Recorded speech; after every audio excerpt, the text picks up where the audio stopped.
Ouais, moi je l'ai pas vu. Mesdames et messieurs, merci d'être si nombreux ce soir à Louvain-la-Pédé. Vous êtes plus de 2000 et je vais maintenant laisser la parole à la mère qui nous accueille ce soir, Agnès Potier-Dumas.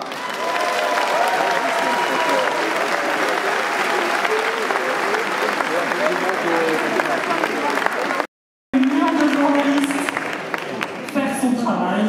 Voilà. Pas de bousculade, pas d'accident. On peut y aller? C'est bon, toujours des sorties indemnes. Oh, pardon. Bon, écoutez, bienvenue à Levallois, bienvenue dans ce palais des sports Marcel Cerdan. C'est un palais des sports qui avait défilé beaucoup de champions. Victor Wembanyama, les Américains en basket, c'est ici qu'ils sont venus s'entraîner pour les Jeux Olympiques. Donc on a vu LeBron James, Stephen Curry pour les amateurs, etc. Plus récemment, les frères Lebrun, c'est ici que les frères Lebrun sont devenus champions de France une nouvelle fois il y a quelques semaines ici à Levallois. Donc, cher Bruno Retailleau, je vous souhaite de vous inscrire dans le sillage de ces beaux champions et de vous aussi remporter de nombreuses victoires pour vous et pour la France. Bienvenue à vous.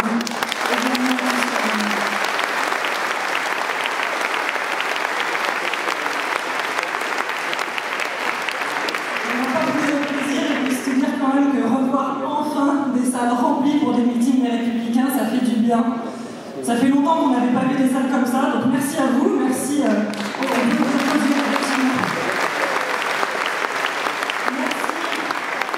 militants de Longueuil qui ont tenu le coup, et je les vois ici, ces militants qui ont connu cette traversée du désert. 2012, élection de François Hollande, 2017, élection d'Emmanuel Macron, 2022, réélection d'Emmanuel Macron. Pour nous, c'était dur. On a tenu, je fais partie de ces élus et on est nombreux dans la scène à avoir tenu à ne pas avoir cédé à la tentation de quitter la famille politique. On est resté là même quand c'était dur et vous êtes restés là aussi, chers militants, quand c'était dur. Et à tous ceux qui nous rejoignent maintenant, parce qu'effectivement ils sentent un nouveau frémissement, un nouvel espoir, bienvenue à vous. Je pense que vous avez raison de nous rejoindre. Il y a effectivement quelque chose qui est en train de se passer. Donc là, il y a eu quelques belles choses au niveau local, notamment dans les Hauts-de-Seine et en Ile-de-France. Chère Valérie, 2015, tu remportes cette belle région Ile-de-France que tu gardes en 2021. Alors que la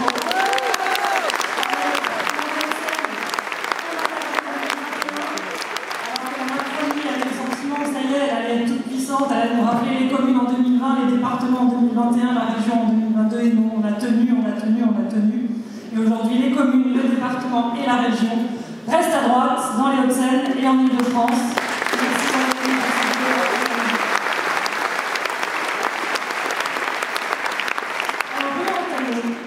Bruno Retailleau, je le connais peut-être un petit peu moins que certains qui en sont des compagnons de route depuis longtemps, mais je voulais quand même vous en dire quelques mots. Je ne sais pas si tu t'en souviens, cher Bruno, mais moi je m'en souviens. En 2022, bon, dit Roger. Il n'y a pas de tout va bien, tout est très dissible, tout va bien. En 2022, mon téléphone sonne, un numéro que je ne connaissais pas. On me laisse un message et j'entends « Bonjour chère Agnès, bonjour madame la maire, c'est Bruno Retailleau. Je viens en meeting dans votre département et je serais très heureux que vous veniez assister à mon meeting. » Et bien ça, en 5 ans, moi je suis venue depuis 2020, en 5 ans, aucun personnage d'envergure nationale comme ça m'avait appelé pour faire cette démarche-là en disant « Je viens dans votre département et je serais absolument heureux que vous participiez à ce meeting. » À ce moment-là, c'était un peu la sinistrose, on venait de reperdre les législatives, on avait reperdu la présidentielle, enfin voilà. Pour nous, on n'était pas trop à la fête et je me suis dit, allez, je vais y aller. Je vais y aller, effectivement, à ce meeting que vous aviez tenu juste à côté à Neuilly. Donc je suis venue vous voir, et c'est là que j'ai fait une formidable découverte. J'ai découvert Bruno Retailleau que je connaissais peu. Et j'ai été, je tiens à dire, assez séduite, assez charmée, alors en tout bien, tout honneur, évidemment, parce que je ne me permettrai pas. Que je sais que ce meeting est très bizarre, non, en tout bien, tout honneur. Bruno Retailleau, c'est une personnalité qui gagne très sincèrement à être connue. Et je tenais à vous faire part de cette expérience-là. Quelqu'un de son envergure qui vous appelle pour vous dire voilà, qui prend la peine de vous appeler un par un, je pense que voilà, vous avez fait la même chose avec tous les maires de droite du département, ça montre quelque chose, ça dit quelque chose de la personne. Bruno Retailleau, c'est un savoir-être et c'est un savoir-faire. On nous avait vendu au moment de la Macronie d'Emmanuel Macron que voilà, ils allaient nous réinventer la politique, que c'était le nouveau monde, qu'on allait faire de la politique différemment, qu'on allait être ringardisés, nous, l'ancien monde, qu'on n'avait plus rien compris à la politique, ni à la France, ni aux Français, et qu'il fallait faire les choses différemment. On a vu ce que ça a donné, On a une assemblée maintenant un peu moins professionnelle, on va dire, avec des banquiers, des start-upers, des militants associatifs, voilà, ça c'est bien. La fameuse société civile qu'on voulait voir exploser pour faire monter la France et briller sur la scène internationale. On voit ce que ça a donné, c'est un fiasco total. Bruno Retailleau, il fait et il sait faire. Et ça, c'est une vraie chance, et ça, c'est ce qu'on a au sein de notre famille politique.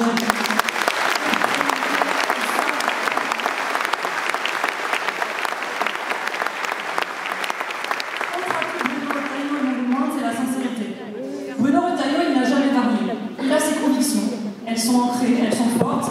Ça fait 10 ans, 20 ans, 30 ans qu'il défend les mêmes convictions, les mêmes positions, y compris dans une période où c'était peut-être moins bankable d'aller défendre ce type de position. Il les a tenus, il n'a jamais varié. Et aujourd'hui, l'histoire lui donne raison. Aujourd'hui, ces positions fortes que vous avez défendues, monsieur le ministre, c'est une vraie attente. Elles répondent à une vraie attente des Français. Tout le monde se rend compte que ces positions que vous avez défendues, c'est celles dont nous avons urgemment besoin, dont notre pays a urgemment besoin. Parce qu'effectivement, il faut changer les choses, il faut radicalement inverser la donne, il faut avoir le courage, et vous avez ce courage-là, monsieur le ministre, de prendre des positions courageuses. Et ça, bravo à vous. Parce que vous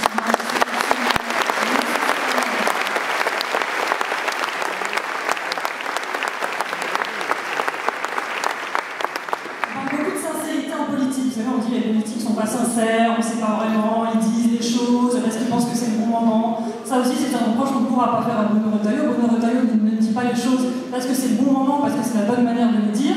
Il les dit parce qu'il les pense, parce que c'est ce en quoi il croit. Et ça se voit, et ça, c'est précieux. Et ça évite, quand on suit cette ligne de conduite, de faire des bonnes grosses boulettes, de faire des déclarations à l'emporte-pièce dans la presse qui finissent en une cataclysmique à la une des magazines. Ça, Bruno Retailleau, on est protégé parce que quand on dit ce qu'on pense, on évite de tomber dans l'excès, de tomber dans les outrances et de tomber dans les propositions qui n'en sont pas, qui choquent et qui peuvent vous mettre dans des positions très très délicates. Donc là-dessus, on est bien protégé et c'est très bien. La sincérité aussi, c'est de supporter la critique. De supporter la critique sans se dire qu'on va essayer de faire évoluer son image. Vous savez, quand on est politique, on a toujours des gens qui vous disent attention, vous êtes trop comme ci, il faudrait passer plus comme ça. Valérie, tu l'as suivi aussi. Valérie, quand tu avais caricaturé, tu te souviens pendant les régionales, tu étais la fameuse cato versaillaise, collier de perles et serre-tête. Vous vous souvenez de ça? C'était l'image qu'on avait essayé. La blonde, évidemment. C'est encore mieux quand il y a un petit peu de misogynie, c'est encore meilleur. La fameuse blonde à serre-tête et collier de perles. Et aujourd'hui, on fait la même chose avec Bruno Retailleau. Qu'est-ce qu'on dit sur Bruno Retailleau? C'est le gâteau vendéen. Terrible. Terrible, le gâteau vendéen. Comme tu déjà. Mais tu n'as pas de serre-tête, vous n'avez pas de serre-tête, monsieur le ministre. Si vous voulez, j'en ai des très jolis en perles. Je peux vous les prêter, ça, j'ai pas de problème. J'en ai quelques-uns à la maison, je prêterai ma collection personnelle. Donc voilà, le fameux gâteau vendéen, il est trop gâteau, c'est ce qu'on entend, mais ça veut dire quoi? Il est trop gâteau. C'est quoi, il est trop? Ça ne veut rien dire. On est gâteau, au final, et c'est bien.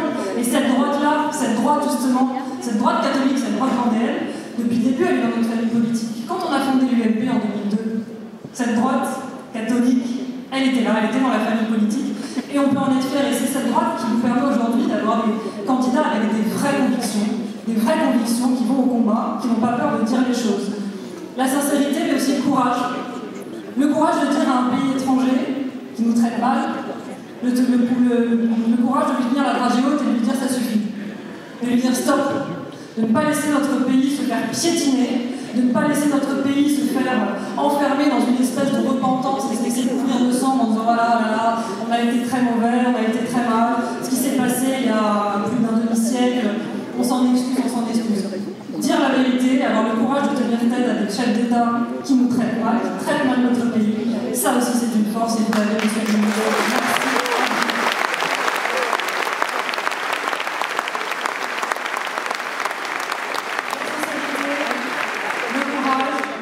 Merci.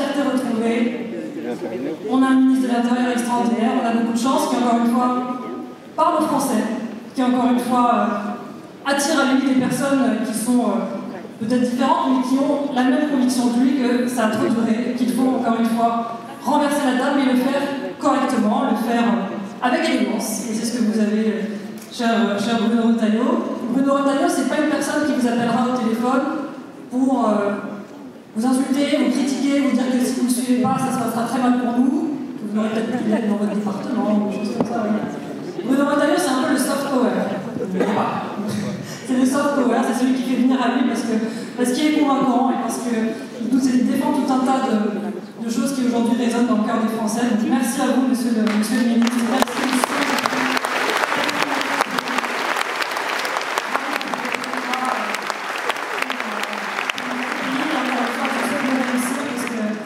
Notre pays en a besoin, quand j'en ai besoin. Que la force soit avec vous. Merci, monsieur le ministre.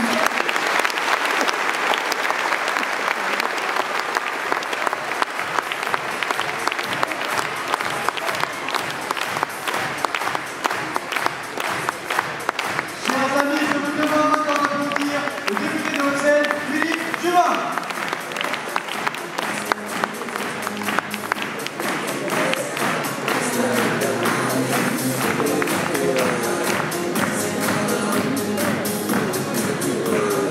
Bien, mes amis, d'abord je vais vous dire le très grand plaisir de t'accueillir. C'est un renouveau pour nous. À la fin de l'année dernière, nous étions dans les Hauts-de-Seine 1800 adhérents. Grâce à l'engouement de cette campagne électorale, grâce à la position particulière, et je vais revenir une personne qui fait des propositions, qui agit et qui a des résultats, vous êtes maintenant, ce sont les chiffres d'hier matin, 5400. 1800, 5400.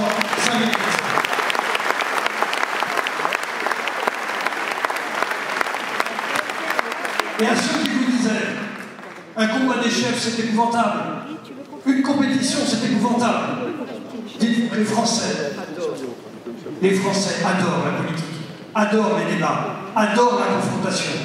Et c'est ça que nous voulons, et c'est ça que nous aimons dans la politique. Bruno, tu es dans un département qui adore la politique.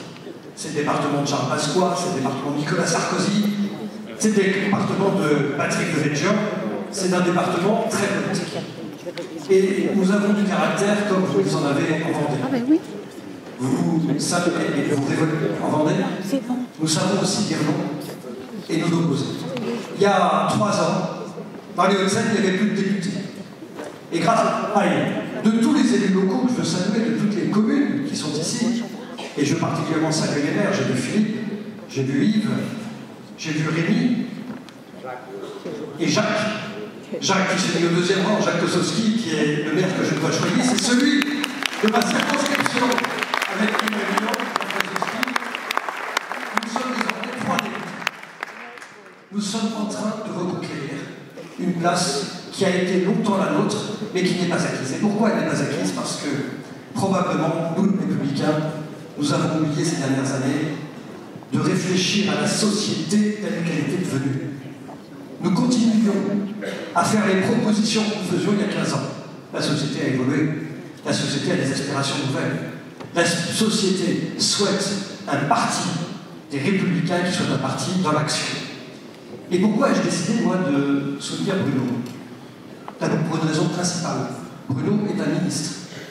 Et les hommes politiques qui s'engagent, qui prennent des risques personnellement, être ministre et ministre de l'Intérieur, vous conviendrez que cela fait prendre quelques risques. Eh bien, les hommes politiques qui s'engagent, ce sont les hommes que j'admire. Moi, j'en ai assez des hommes politiques et des femmes politiques qui font une com. Sur un tableau de BFM, vous avez pu voir, il y a des plateaux où il y a un sociologue, un philosophe, un journaliste, c'est un homme politique. Et la plupart du temps, on demande à l'homme politique de faire le travail des 3 autres. Non, l'homme politique, il est là pour faire des propositions pour agir. Et moi, aujourd'hui, je soutiens Bruno Retailleau, je soutiens aussi le ministre d'un gouvernement qui est là pour rétablir ce qu'a été la France. La France a éclairé le monde dans son histoire. Moi, je veux qu'elle continue à éclairer le monde. La France n'est pas finie. La France, c'est une grande histoire d'hier, c'est une grande histoire pour demain. Merci Bruno de faire ce travail.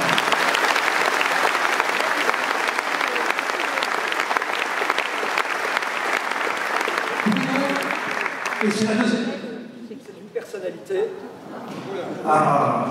Je me souviens d'un meeting à Agnières, Mario, il y a quelques années, où la CGT avait coupé l'électricité. Et il n'y avait plus ni micro, ni lumière. Je vois qu'à Agnès, les choses sont mieux tenues à l'œil noir. La réalité, c'est que nous avons besoin d'hommes politiques qui sont capables de recharger. La droite, elle est forcément différente. Quand l'UMP a été créé, je ne parle pas aux plus jeunes, c'était il y a quelques années, nous allions de Dupont-Aignan à Raffarin. les plus jeunes comprenaient, de souverainiste à des fédéralistes. Et c'était la droite. Et nous devons avoir un leader capable de réunir des hommes et des femmes qui ont des approches différentes des choses, pour lesquelles le plus important et le plus simple, c'est celui d'avoir une certaine idée de la France. Et Bruno, quand il a été président du groupe au Sénat, et Roger le dira mieux, et Marido aussi le diront, a su faire travailler les gens différemment, aussi différents. Et moi je me souviens de toutes ces campagnes électorales où tu faisais la place aux uns et aux autres. Et puis le meilleur exemple, les amis, c'est qu'il réunit des gens très différents, les maires de Hauts-de-Seine et les maires de Paris. Et je salue Jeanne, et je salue Philippe, et je salue Agnès, qui sont présents, qui n'est pas maire, mais qui est sénatrice de Paris. Vous pouvez applaudir.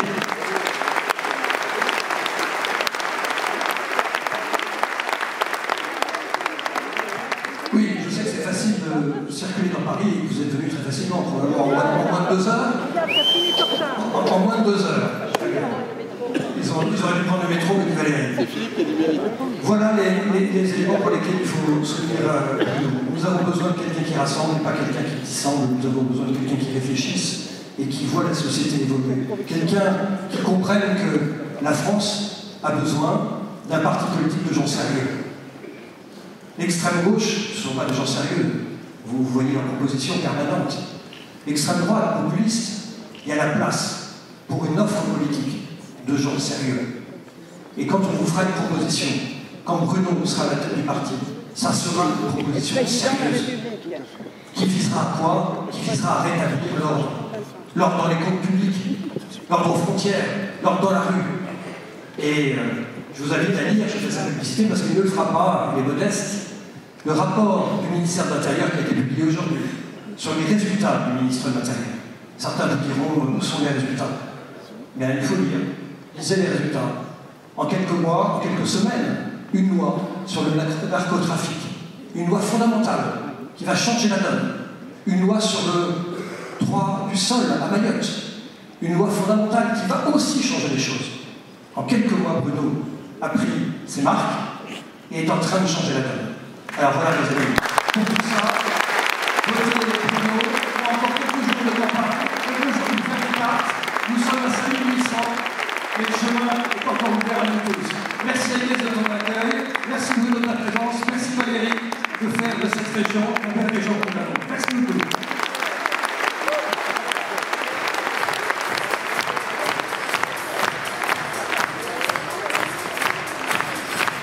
Chers amis, je vous demande de faire un tonnerre d'applaudissements pour le sénateur de Hauts-de-Seine, Roger Karoutchi.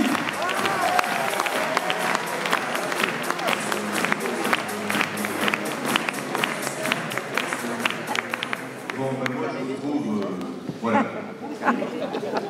franchement, on nous dit, je vois qu'il y a quelques journalistes, et je leur remercie, on nous dit, la politique ça n'intéresse plus personne. La droite ça n'intéresse plus personne. Alors je me demande pourquoi vous êtes 1300, 1400, par être venus ici, si ça ne vous intéresse pas. Mais moi je vais vous dire pourquoi. Parce que nous tous, pas seulement les élus, nous tous, nous sommes pétrifiés de voir que les deux fondamentaux qui ont fait notre engagement politique, à savoir aimer la France, aimer la République, sont aujourd'hui menacés. Oui, nous aimons la France.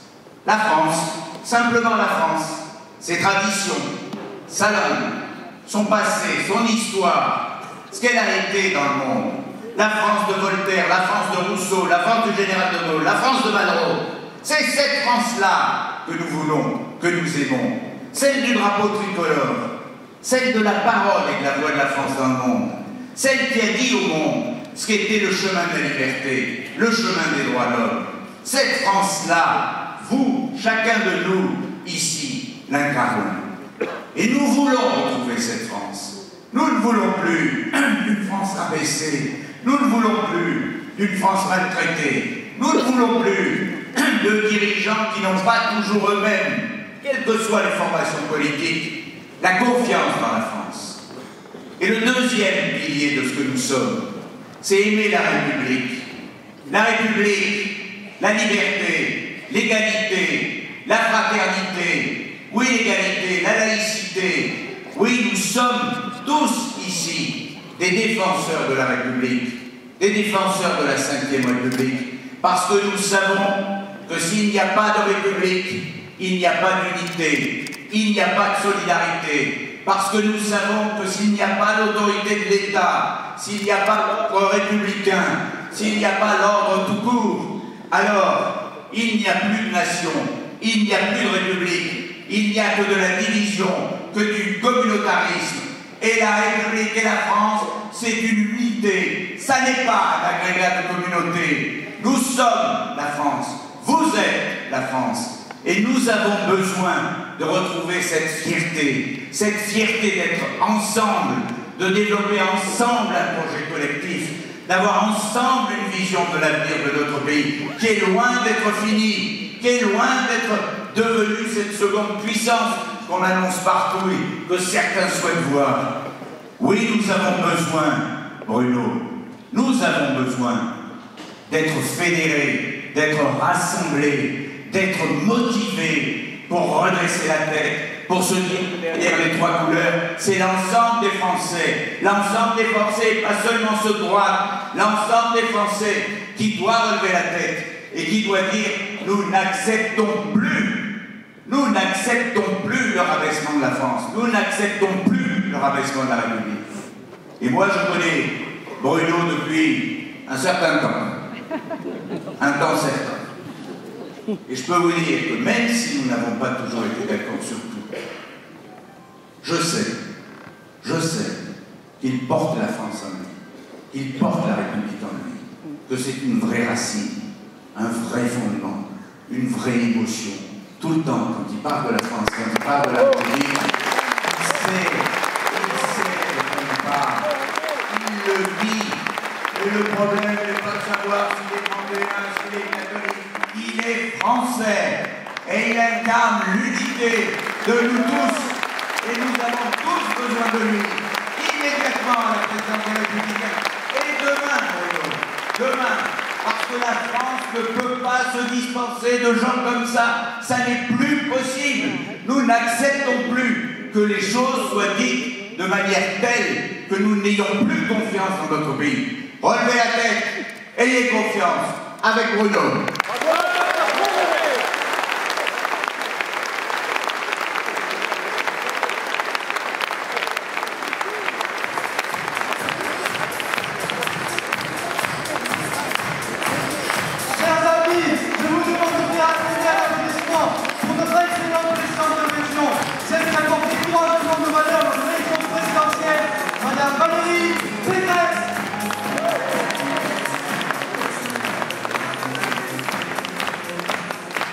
Bonjour le Valois, bonjour les Hauts-de-Seine, bonjour aussi à quelques Parisiens qui ont franchi le périphérique. Bravo, bel exploit. Merci. Merci d'être là. Tu vois Bruno, même les Parisiens sont venus. C'est ainsi. Alors, on voulait te dire plein de choses.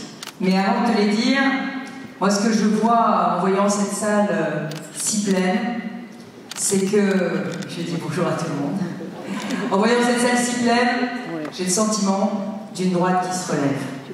Et c'est vrai, Philippe l'a dit, Roger l'a dit, ici dans les Hauts-de-Seine, Madame la maire, ici dans les Hauts-de-Seine, eh bien, il y a des élus locaux et il y a maintenant des élus nationaux. Mais Madame la députée, Madame la sénatrice. Et ces élus nationaux, ces élus municipaux, ils montrent quoi? Ils montrent que les Français, désormais, sont à nouveau en train de nous faire confiance. Et pourquoi sont-ils à nouveau en train de nous faire confiance? Parce qu'ils ont besoin d'une droite républicaine, une droite qui est populaire, mais qui n'est pas populiste, une droite qui est fière de ses valeurs et qui les assume. Tu l'as dit, tu as repris un slogan qui était un slogan de ma campagne. Remettre de l'ordre à nos frontières, dans la rue, dans nos comptes. Remettre de l'ordre, remettre de la fierté. C'est ça que les Français veulent. Et ils veulent aussi de l'action. Je sais que certains reprochent à Bruno Retailleau aujourd'hui d'être au gouvernement. Mais s'il a fait le choix d'être au gouvernement, c'est parce que, comme l'a très bien dit Roger, c'est qu'il a fait le choix de la France. C'est qu'il a fait le choix de la France, c'est qu'il savait que nos idées étaient les bonnes. Il savait que nos idées étaient les bonnes pour le bien de l'homme. On a parlé de la loi narcotrafic, on a parlé du droit du sol à Mayotte, mais on n'a pas parlé aussi du face-à-face avec l'Algérie, où Bruno, courageusement, a été le ministre qui a dit qu'il ne fallait plus être dans la repentance permanente et que c'était pas en courbant les chiffres, en baissant la tête, et on se faisait respecter. Parce que la France a droit au respect. Elle a droit au respect des accords internationaux. Elle a droit à la réciprocité. La France, elle est belle et elle est grande, et elle ne se laisse pas marcher sur les pieds. Pas avec Bruno Retailleau. Alors, le 17 mai, mes chers amis, il va falloir faire un choix. Et ce choix, c'est un choix vital. C'est le choix pour nous de la survie. C'est le choix pour nous du redressement et du retour. Mais c'est aussi un choix vital pour le pays, parce que nos convictions et nos idées doivent être portées, et elles doivent être portées fortement. Alors oui, vous l'avez compris, j'ai fait le choix de Bruno Retailleau. Et je veux m'en expliquer. Je vais m'en expliquer parce que ce choix, c'est d'abord un choix du cœur. On ne parle pas beaucoup d'affect en politique. Mais moi, j'étais candidate à la présidentielle. Et à ce moment-là, j'ai été pas mal lâchée par tous les ambitieux du coup d'après. Vous voyez les ambitieux du coup d'après? Ceux qui pensent que la bataille ne vaut pas d'être gagnée. Eh bien, c'est pas du tout le tempérament de Bruno. Moi, j'ai une dette d'honneur vis-à-vis de Bruno, parce que lui, il est resté là, il a été là. Bruno, c'est quelqu'un avec lequel on part à la guerre. Bruno, c'est quelqu'un qui est un capitaine de tempête. Je ne sais pas s'il est vendéen, mais j'imagine qu'il est la mer. Vous savez, il y a des mots comme ça en politique, on a l'impression qu'ils sont complètement dépassés. Quand vous voyez Donald Trump, vous voyez Poutine, vous vous dites tout ce qu'on m'a appris, l'honnêteté, la fidélité, la loyauté, tout ça. Tout ce qu'on nous a dit qui était beau et bon, tout ce qu'on nous a donné comme valeur dans notre éducation, eh bien c'est pas normal que les hommes et les femmes politiques aujourd'hui ne soient pas exemplaires. C'est pas normal. Et les Français, ils ont besoin d'exemplarité. Ils ont besoin de sincérité. Ils ont besoin de conviction. Ils ont besoin d'honnêteté. C'est ça la vérité. Alors oui, si vous êtes fan du communautarisme, si vous voulez plutôt du blabla plutôt que des actes, si vous voulez du en même temps, c'est-à-dire de l'immobilisme, si vous avez envie de faire le buzz au lieu d'agir concrètement, alors Bruno Retailleau n'est pas pour vous. Voilà, il n'est pas pour vous. Parce que Bruno, la seule chose qui le dirige, et Roger l'a dit, c'est la France. C'est une certaine idée de la France.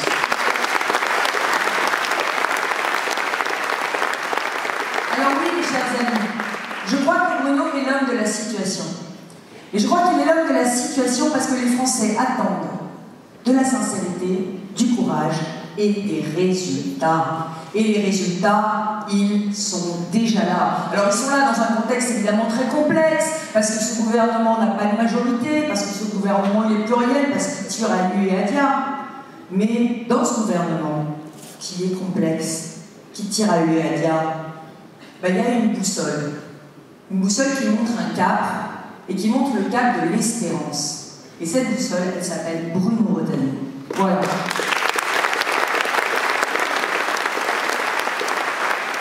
Alors, chers amis, vous avez compris. Vous avez compris qu'il fallait aussi rassembler. Et ça, je veux le dire parce que c'est aussi l'expérience personnelle que j'ai de Bruno. On n'a pas les mêmes idées sur tout. Voilà, on n'a pas les mêmes idées sur tout. Mais il écoute. Mais il respecte. Il a dirigé un groupe au Sénat. Il y a beaucoup de sénateurs qui sont là. C'est quand même bon signe, non, vous ne croyez pas, parce qu'il a été leur patron. Donc s'ils sont tous là, c'est qu'ils l'ont aimé comme patron. Oui. C'est qu'ils en redemandent. Voilà. Et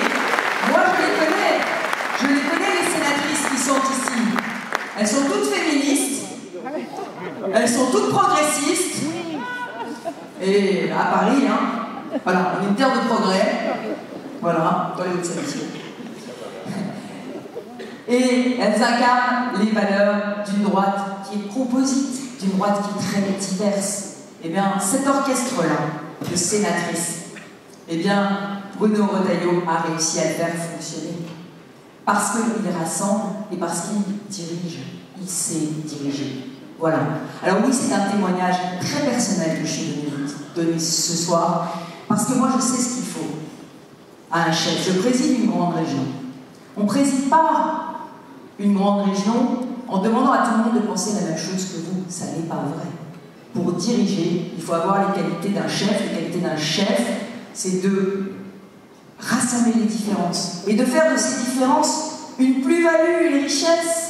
Et c'est ça que demande la droite. C'est ça qu'espère Philippe. C'est ça ce qu'espère Roger. C'est qu'on redevienne une droite qui additionne les différences et qui en fait une force. Pas une droite qui se rétrécit dans la boîte de chaussures, vous voyez ce que je veux dire? Pas une droite où on s'exclut les uns les autres. Pas une droite où on se racornit. Une droite fière. Une droite fière d'elle-même. Et une droite surtout sûre d'elle-même. Parce qu'elle agit concrètement et elle change la vie des Français. C'est cette droite-là qu'on veut de retour parce qu'on veut redresser la France. Alors oui, chers amis, le 17 mai, tout commence. Le 17 mai, il ne faut pas se tromper. Vous avez encore quelques jours pour faire adhérer autour de vous des amis qui ont envie de voter. Et c'est important. Parce que le chef qu'on va se donner, il sera important. Et moi, je crois dans une droite d'action et de conviction. Je ne crois pas que l'avenir de la droite soit dans la provocation. Je pense que nous devons montrer notre sérieux, et c'est par notre sérieux qu'on va reconquérir le cœur des Français. Notre sérieux, notre compétence, notre expérience. Voilà, c'est ça, des valeurs sûres. Et la droite, ça va être, dans le monde dans lequel nous vivons, une valeur sûre, une valeur refuge. On a Trump qui est chaotique, on a Poutine qui est mégalo, on a des empires à nos portes, tout le monde qui nous menace, le sol qui tremble sous nos pieds. Et ce que les Français voudront, c'est pas l'inexpérience de Bardépala. Pardon, nous on l'appelle Bardépala parce que le conseil régional il n'a jamais été là. Bon.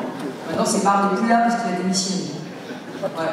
Ce ne sera pas une expérience d'un jeune homme qui n'a aucune expérience de la vie. Ce ne sera pas non plus, et je ne le crois pas, le retour du macronisme. Je pense que les Français voudront tourner la page. Et donc je pense qu'il faut avoir le choix de la droite républicaine, de ses valeurs, de ses convictions et de ses compétences. Mais pour ça, pour aller vers ce chemin de reconquête des cœurs, ce chemin de reconquête des esprits, ce chemin de reconquête des Français, eh bien il nous faut un chef qui nous emmène. Et pour moi, vous l'avez compris, ce chef, c'est Bruno Retailleau.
Amis, bonsoir et merci d'être venus aussi nombreuses et nombreux. Ce soir, il y a un chiffre que j'aimerais que vous reteniez à la fin de la soirée, sinon j'aurais échoué.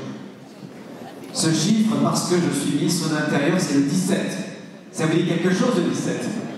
Mais parce que je suis candidat à la présidence de LR, c'est aussi le 17. comme le 17 avril prochain, puisque si vous voulez participer à cette grande élection, il faudra adhérer avant le 17 avril pour voter le 17 mai prochain. Cette élection ne sera pas anecdotique. Cette élection, elle va reconfigurer le paysage de la droite française, et je suis même sûr qu'elle va peut-être reconfigurer le paysage politique français tout court. Alors vous avez le choix, où vous voulez en être, et alors il faut adhérer avant le... et voter le 17 mai, sinon ben, vous regarderez le train passer. Et je pense pas que dans les Hauts-de-Seine, qu'à Levallois, on aime regarder les trains passer, on s'engage, et je compte vraiment sur chacun d'entre vous pour que vous puissiez vous engager. Un immense merci d'être tout autour de moi ce soir. Merci beaucoup.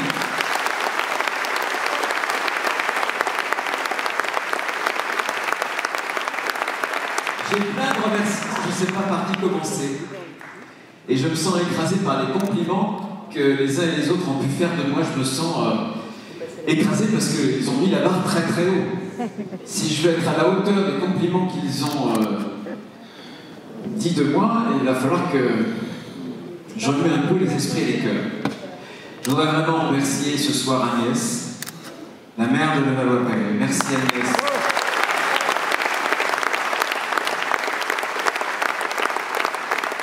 Merci pour les mots chaleureux que tu as eu pour moi. Je voudrais remercier Philippe. Il y a quelques mois, Philippe est venu me voir au ministère de l'Intérieur. Et il me dit, tu sais Bruno, tu devrais réfléchir, tu devrais vraiment réfléchir. C'est vrai, le ministère de l'Intérieur, c'est lourd, mais tu devrais être candidat.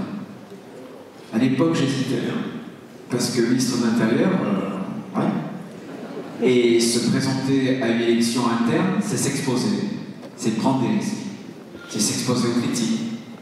Il y en a de temps en temps. Voilà, et j'ai dit oui. Merci Philippe d'avoir cru en moi.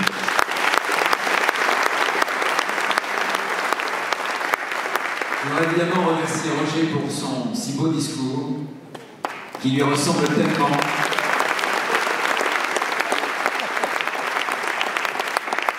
Agnès et d'autres ont dit que j'étais vendéen. Je suis d'abord français. Je suis vendéen à la mesure que je suis français. Et Roger sait que dans mon bureau, il y a deux portraits. L'un qui est... Ce sont deux grands hommes, deux grands Vendéens et deux grands Français.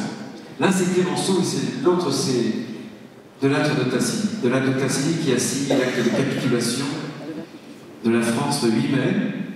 C'était à Berlin. Ces deux-là, ils sont nés dans le petit village. Et puis il y a Clémenceau. Clémenceau, le bouffeur de curé. Le laïcard. Clémenceau, le père à la victoire. Et de là, l'aristocrate catholique. Pour moi, c'est la France. Parce qu'ils ont tissé cette trame française avec un seul idéal. C'est l'amour de la France qui les réunit quand leur parcours personnel, leur famille, leurs histoires étaient tellement différents.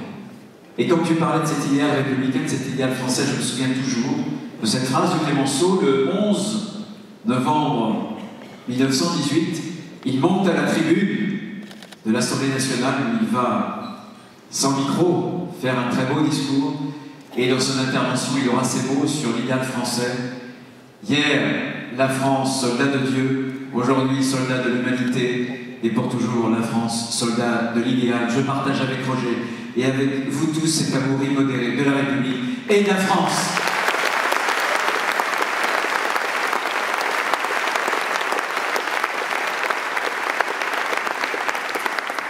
Valérie. La première fois que j'ai appelé Valérie, parce que je me suis dit, quand je me suis présenté, il faut que je sois soutenu. Mais il y a des soutiens qui comptent, ils comptent tous des soutiens. Mais il y a des soutiens qui sont des soutiens de poids. Et, président de la région capitale de France, pour moi c'était important. Et je me souviens très très bien les mots qu'elle a eu devant vous, qu'elle a eu à l'époque, non pas devant moi, mais au téléphone, en me disant, écoute Bruno, tu étais là, au moment qui n'était pas toujours facile pour moi, eh bien je serai là à tes côtés pour toi. Et ça en politique, c'est très très rare. Les mots qu'elle a eu sur moi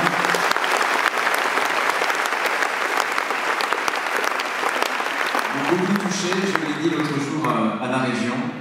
Ce qui me lie à Valérie, ce sont des convictions communes, bien sûr. On n'a pas tous, c'est normal, on n'a pas toujours été d'accord sur tout, mais on est d'accord sur l'essentiel. Des convictions et cette affection, cette fidélité, c'est la devise des hommes et des femmes comme moi, comme toi, qui s'engagent, et quand on s'engage, on donne tout, on se donne à fond. On ne sait pas se donner à moitié. Je sais que tu es de cette trempe-là avec lui. Merci d'être vraiment à mes côtés. Vraiment, merci.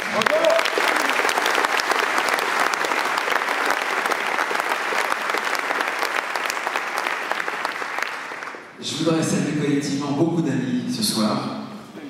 Vous me pardonnerez de parler, bien sûr, des sénateurs, puisque j'ai été leur président. Il y a Christine Lavard, brillante, Christine. Il y a Agnès, bien sûr, présidente de la Fédération de Paris, qui, je crois, mon cher Philippe, fait de meilleurs scores aujourd'hui que les Hauts-de-Seine. Mais demain, les Hauts-de-Seine vont rejoindre Paris. Je voudrais saluer Marie-Claire, merci Marie-Claire d'être avec nous ce soir. Catherine Dumas, un énorme tempérament, un grand cœur, une femme de caractère, une femme de cœur. Merci Catherine. Je voudrais remercier bien sûr Marie-Do. J'ai eu Manuel tout à l'heure qui m'a demandé de vous dire qu'il ne pouvait pas être avec nous parce que ce soir il y a le conseil municipal. Mais Marie-Do le représente si bien. Merci Marie-Do avec nous ce soir. Tout à l'heure, je parlais d'Elisabeth de Metz, nouvellement élue députée. Merci Elisabeth d'être ici, mais je réserve pour Elisabeth un petit passage de mon discours, donc je n'en dirai pas plus ce soir. Merci d'être avec moi, d'être avec nous. Alors, il y a la bande des maires de Paris qui m'ont fait le plaisir, l'honneur d'être ici. Geoffroy Boulard, vous pouvez l'applaudir. Jeanne Auxerre, Jeanne, la fantastique, l'enthousiasme. Jeanne, merci d'être ici. Philippe Bouzon. Fidèle parmi les fidèles de notre famille politique depuis si longtemps. Je voudrais saluer quelqu'un qui m'est cher. Et sans lui, je ne pourrais pas faire campagne, parce que c'est mon directeur de campagne. C'est Otman Masrouf.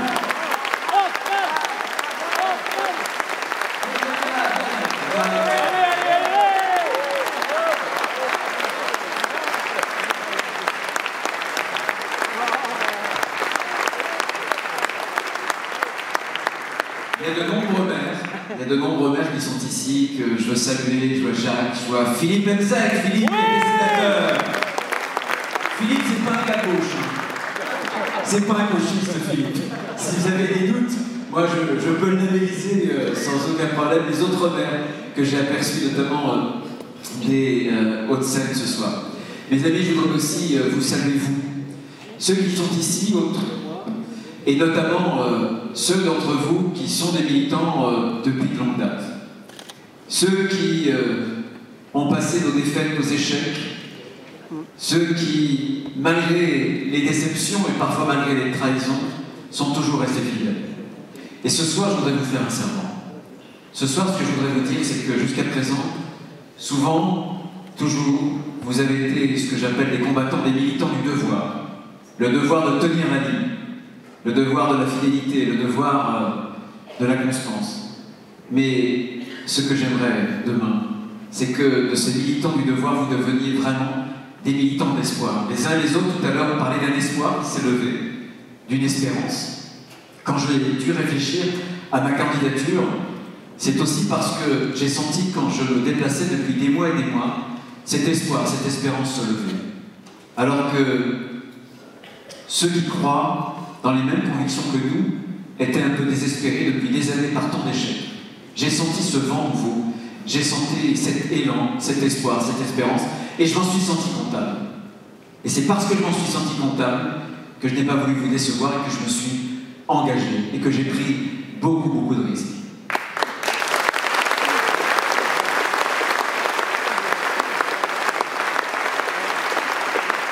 Je vais vous faire une confidence. Je me suis engagé dans une compétition interne. On va gagner cette compétition interne.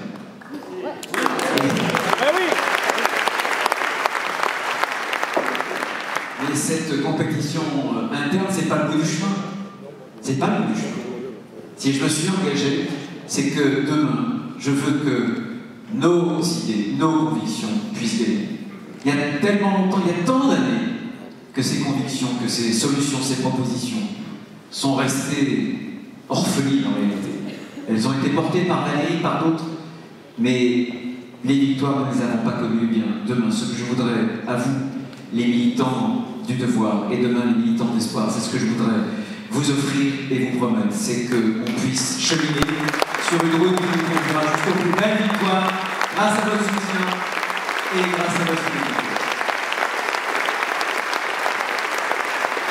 Je suis certain que beaucoup d'entre vous me trouvent ce soir un peu optimiste.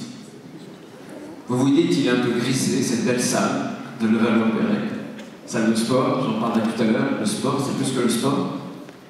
Et vous vous dites, bon, il rêve un peu, Bruno Retailleau. Je ne fume pas la moquette. Mais si vous réfléchissez un peu, et si vous vous reportez quelques mois en arrière, je le fais souvent dans les salles parce que je vois les yeux qui s'éclairent. Reportez-vous 6 mois, 7 mois, on nous disait mort. La droite française c'était fini. Plus personne ne parlait de nous. Quand je rencontrais des journalistes, oh, ils étaient sympathiques. Ils étaient remplis de compunction, pour tout dire. Et ils avaient des mots, des commentaires sur nous qui renvoyaient aux commentaires qu'un médecin peut avoir avec son patient en phase terminale. C'était à peu près ça. Et 6 mois plus tard, on est de retour. La droite française est de retour. Nous sommes de retour dans l'actualité. Nous faisons chaque jour, c'est nous, par nos propositions, par nos discours, par nos prises de position. Nous sommes au cœur du débat politique. Alors qu'est-ce qui s'est passé? Qu'est-ce qui s'est passé? Un miracle? Un miracle ou du hasard? Ni l'un ni l'autre. Ni l'un ni l'autre parce que la politique n'obéit pas ni aux lois du miracle, ni bien entendu aux lois du hasard. La politique obéit aux lois de l'histoire. L'histoire, disait le général de Gaulle dans une formule ramassée, telle qu'il avait le génie de pouvoir la formuler, il disait que l'histoire c'est la rencontre entre une volonté et un événement. C'est ça la loi de l'histoire, mais aussi la loi de la politique. Qu'est-ce qui s'est passé? Un événement, une volonté. L'événement, c'est cette curieuse, cette inexplicable dissolution. Inexplicable, je ne suis pas bien sûr que celui qui l'a prononcé puisse expliquer encore. Un événement et une volonté. Cette volonté, ça a été la nôtre. Celle de notre famille politique, parce que si je suis ministre de l'Intérieur aujourd'hui, c'est pas parce qu'on m'a débauché. C'est parce qu'il y a une volonté collective d'entrer, de participer au gouvernement. Et ça n'était pas simple au départ. Si vous m'aviez dit il y a quelques mois que je deviendrais ministre de l'Intérieur d'un président nommé Emmanuel Macron, d'un Premier ministre nommé François Bayrou, je ne suis pas sûr que je vous aurais cru. Franchement, je vous dis franchement, hein, tel que je le pense.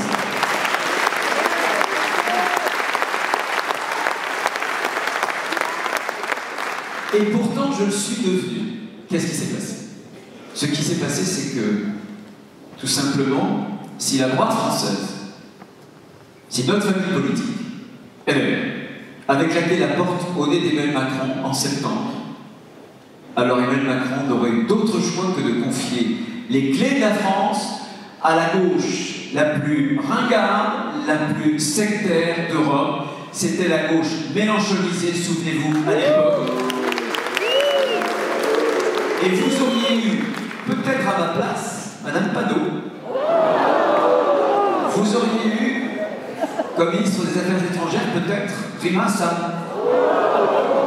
Et vous auriez eu, peut-être, comme ministre du Travail, celles et ceux qui promeuvent le droit à la paresse, comme Madame Sandrine Rousseau et quelques autres. Mes amis, quand on est de droite, on a un réflexe, une sorte de boussole, chère Valérie, c'est que quand on est de droite, on fait barrage à la gauche. Et on a fait barrage à la gauche. Heureusement, à cette gauche-là. Et puis, dans notre mouvement, dans notre famille politique, il y a des racines gaullistes quand même. Ça compte. Pas seulement pour Roger et quelques autres. Ça compte pour beaucoup. Eh bien, quand on est gaulliste, quand la France est en difficulté, difficulté, quand la France est au bord du gouffre, quand c'est le chaos qui menace, nous on préfère l'ordre. Et quand on est gaulliste face à l'adversité, on ne se plante pas, on ne fuit pas, on résiste et on monte en première ligne parce qu'on aime la France et c'est ce que nous allons faire.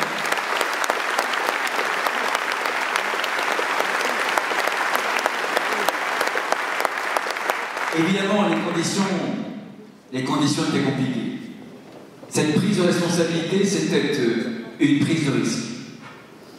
L'arithmétique désespérante à l'Assemblée nationale, pas de majorité. Un gouvernement composite. Hier encore, au Conseil des ministres, je faisais le tour de la grande table qui réunit chaque mercredi autour du président de la République et du Premier ministre les ministres, et je voyais les ministres et je me disais, oh là là, qu'est-ce qu'on a en commun? Des bonnes volontés qui ont accepté une mission, malgré tout, pour redresser la France, en tout cas pour faire en sorte de la stabiliser. Certains viennent de droite, d'autres de gauche. Donc c'était une prise de risque. Mais cette prise de risque, elle a été gagnante en réalité. Elle a été gagnante parce qu'on le sent très bien. Après ces hivers successifs de nos défaites, on sent poindre les prémices d'un renouvellement, d'un renouveau, d'un nouveau printemps. On le sent, et pas seulement, on peut le compter même, on peut le toucher.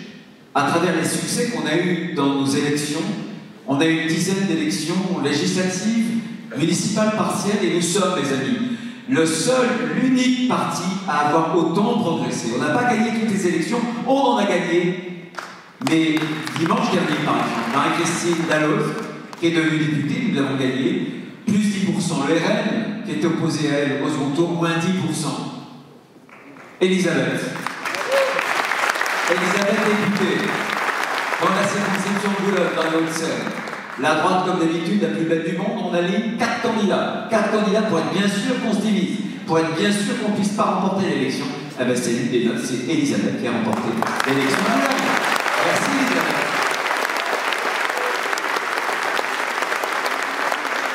Une élection municipale, cette fois-ci, partielle, tellement symbolique, dans la commune la plus pauvre, la plus compliquée, la plus à gauche du Val-de-Marne. Val-de-Marne qui était le dernier département dirigé par les communistes il y a encore quelques années. Eh bien, à Villeneuve-Saint-Georges, c'est pas Louis Boyard qui a gagné. Ouais. Tout le monde l'annonçait gagnant. C'est notre candidate.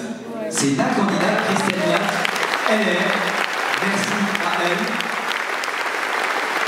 Avec Marie-Christine, avec Elisabeth et d'autres, elles sont les visages de la droite française de demain et les visages de nos victoires. Donc vous voyez, les sondages, mais aussi les suffrages, font que les Français, très largement, ont ratifié le choix que nous avons fait, même si c'est difficile. J'avais cette conférence de presse où je présentais ce matin, pendant 2 heures, les résultats de 6 mois d'action, de 6 mois de combat. Parce que le ministère de l'Intérieur, c'est le ministère de tous les combats, l'immigration, le narcotrafic, la délinquance du quotidien, etc. Le ministère de l'urgence, le ministère de la persévérance aussi. Parce qu'on ne peut pas, en quelques mois, effacer des années de laxisme, de laisser faire, de laisser aller, de désordre, bien entendu. Mais après quelques mois, on a enregistré des beaux succès dans pratiquement tous les domaines. Et voyez, je pense que si la droite a ratifié les choix que nous avions fait, cette prise de risque, ce pari, c'est tout simplement parce que la droite française souhaite nous voir dans l'action. Et surtout, elle souhaite que nous soyons dans l'action, mais que dans l'action, nous restions nous-mêmes, que nous ne renoncions pas nous-mêmes, avec nos convictions, avec ce que nous sommes. Et je pense qu'on a pu montrer, précisément, au gouvernement, qu'il y avait une droite française qui, dans des conditions difficiles, une fois de plus, était là, bien là, sans renoncer à rien, sans baisser les chiffres, sans courber les chiffres, en affrontant la bien-pensance, le politiquement correct et en restant ce que nous sommes. Oui, nous avons prouvé qu'on pouvait agir, qu'on pouvait exercer des responsabilités gouvernementales sans rien céder de nos convictions. C'est le pari que nous avons fait, c'est le pari que nous tiendrons, évidemment.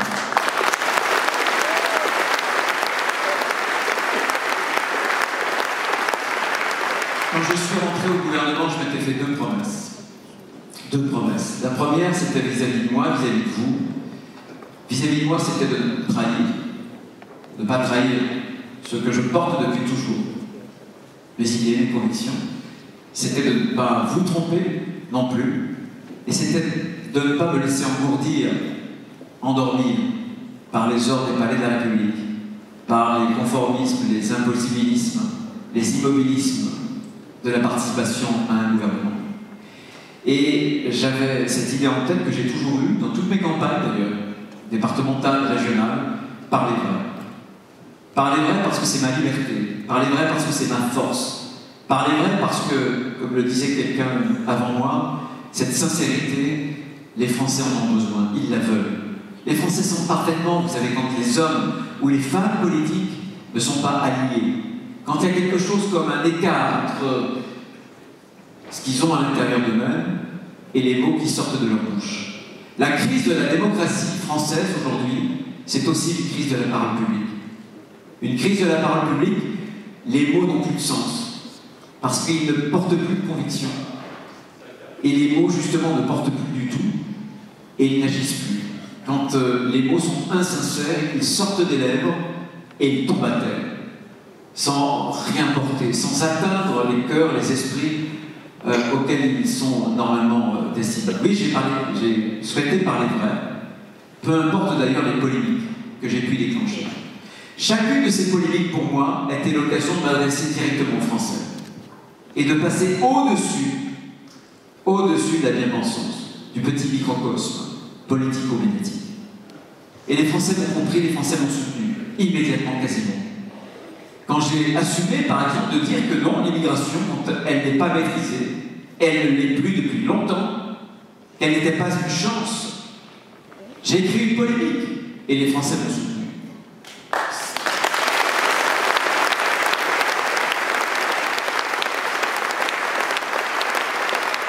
L'immigration n'est pas une chance, et vous savez, un tiers aujourd'hui des immigrés qui vivent en France, un tiers vit au-dessous du seuil de pauvreté, alors qu'on leur a promis que la France était un Eldorado.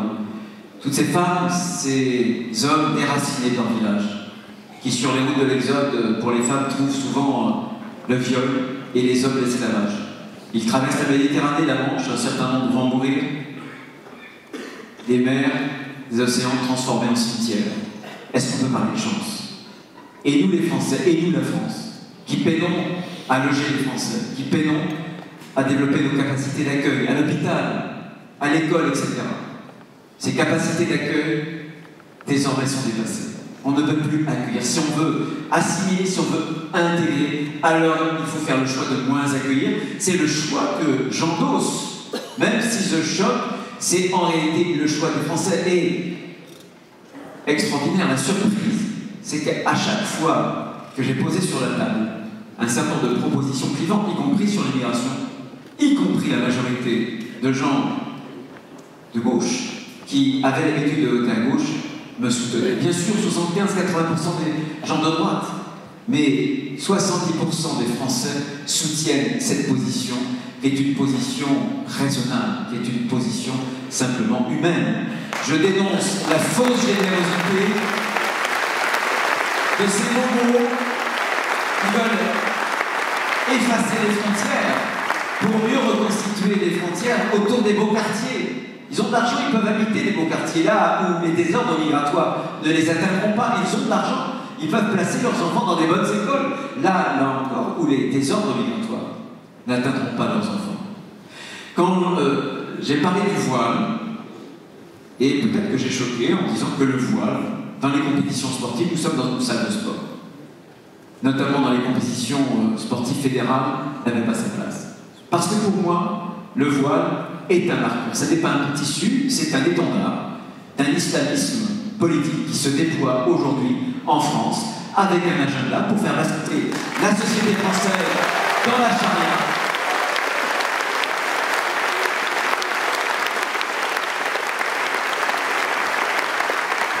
Et pour moi, le voile n'est pas une forme de liberté. C'est simplement le marqueur de l'infériorisation du statut de la femme par rapport à l'homme.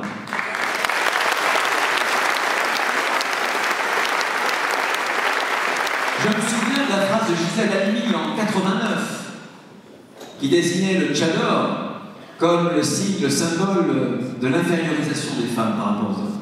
20 ans plus tard, Elisabeth Badinter, une autre femme de gauche, lui répondait avec quasiment les mêmes mots. Où est, qu'est devenue cette gauche qui portait jadis la laïcité? Nous l'avons, nous, la laïcité, reprise dans le débat public pour la porter. Aujourd'hui, mes amis, aujourd'hui, le communautarisme fait du mal. Aujourd'hui, je le disais devant un amphi d'étudiants il y a quelques heures à Assas, pour citer un chiffre. Ce chiffre, c'est 1% et 57%. 1% de nos compatriotes sont de confession juive. En revanche, ils sont victimes de 57%, vous m'entendez bien, de 57% des actes d'agression raciste, anti-religieux. Oui, l'antisémitisme est de retour, en France, de façon massive. Il a muté. Jadis, il était porté par l'extrême droite. Aujourd'hui, il a un double visage. Il a le visage de l'islamisme politique, très clairement. Il a aussi le visage de l'extrême gauche.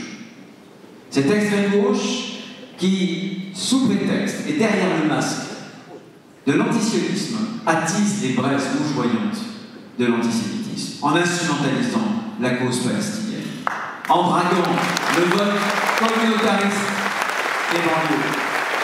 Je le dis ce soir, honte à ceux qui banalisent l'antisémitisme en France. Ça n'est ni la République française, ni la France.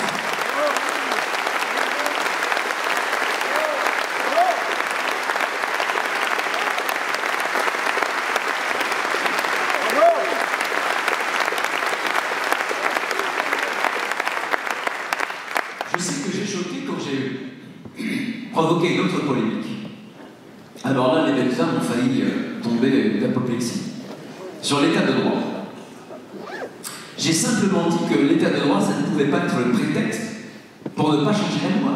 Quand la loi ne protège plus les Français. Je me souviens très très bien, c'était quelques jours après le viol et l'assassinat de la jeune Philippine. J'ai rencontré sa famille. Ils m'ont confié son portrait que j'ai placé dans mon bureau, pour que mon regard croise le sien, qui est lumineux, pour qu'il puisse me rappeler à mes devoirs. Philippine, c'est la victime d'une règle de droit devenue folle, qui ne protège pas suffisamment les Français. Quand le droit ne protège plus, alors on doit changer le droit. Le droit est une matière vivante. À la source du droit, la légitimité, c'est la démocratie, c'est la souveraineté populaire. C'est simplement ce que j'ai proposé. C'est pas de défaire l'état de droit, c'est simplement de faire en sorte, moi qui suis ministre de l'Intérieur, d'accomplir la mission qui m'a été confiée, de protéger notamment les plus faibles. L'État a été créé précisément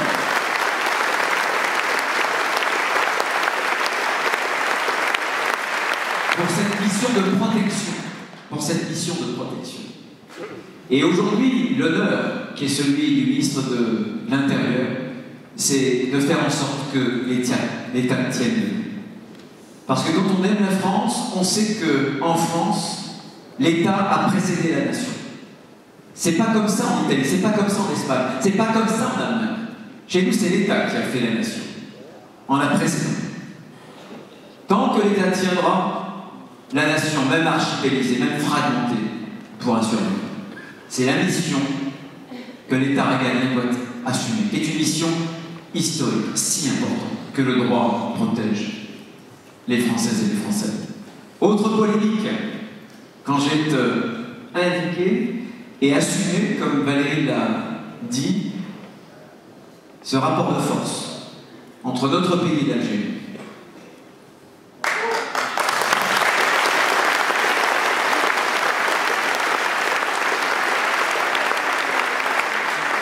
Le régime algérien, pour moi, ça n'est pas une obsession. Ce qui est pour moi une obsession, c'est la protection des Français. J'étais en train de vous le dire.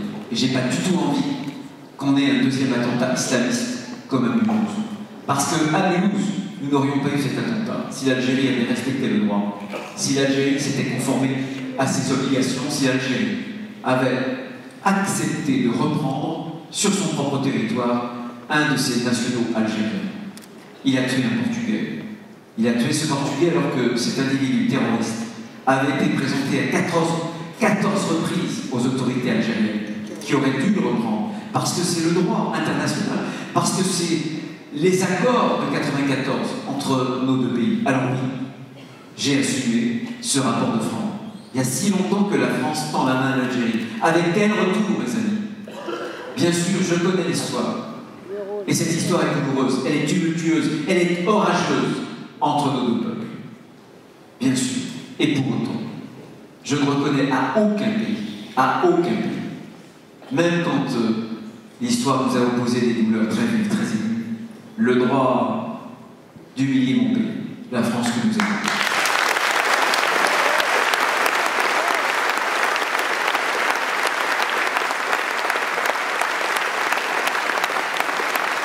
Il faut que l'Algérie reprenne ses ressortissants, qu'elle se conforme au droit, à nos accords, qu'elle libère Boualem Sansal. Boualem Sansal est un grand écrivain.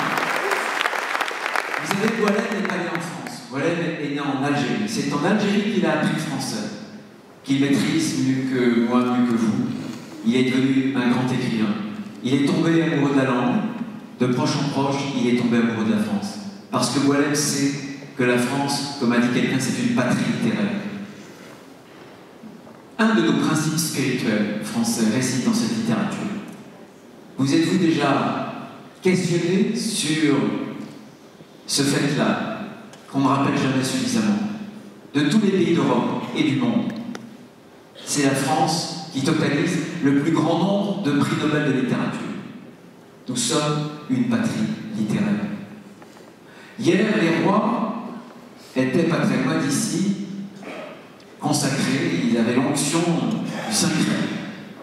Vous ne trouverez pas aujourd'hui un homme ou une femme politique qui aspire aux plus hautes responsabilités et qui n'ait pas écrit un livre. Comme si finalement le Saint-Graal avait été remplacé par l'encre noire. La nouvelle onction, nous sommes une patrie littéraire. Et quand vous faites le Tour de France, demain je serai dans les Hautes-Pyrénées, dans les Pyrénées-Atlantiques, etc. Quand vous faites le Tour de France, vous prenez un peu de recul, un peu de hauteur, et vous voyez défiler devant vous, au fil du voyage, ces grands écrivains régionaux et nationaux totémiques. Vous êtes à Bordeaux, vous pensez à Mauriac, vous êtes en Bretagne, vous pensez à Chateaubriand, à Jacques Ezelias, vous êtes en Normandie, vous pensez à Maupassant, vous passez par la Sologne, vous êtes avec Giono, vous passez dans Berry avec Georges Sand, vous descendez dans le sud, vous êtes avec Giono, avec Frédéric Mistral. C'est la France, la patrie littéraire. On aime la France, on aime la littérature, et on veut la libération de Boualem Sansal.